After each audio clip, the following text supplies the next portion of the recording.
Kaysa na Teka lang. bahay niya. Walang ano lang, basta may maupuan lang tayo. May upuan ka lang doon. May electric fan. Kung meron doon, bago lang yung ano niya, yung aircon sa loob kasi mainit. Pero ilang taon yun, bago nagkaroon. Kasi ginano man siya ni Hanelet.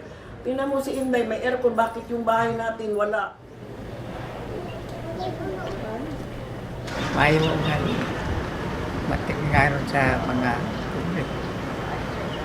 Sa tabang, dahil lapit niya ang tabang siya. Tamang tanan. Asan din.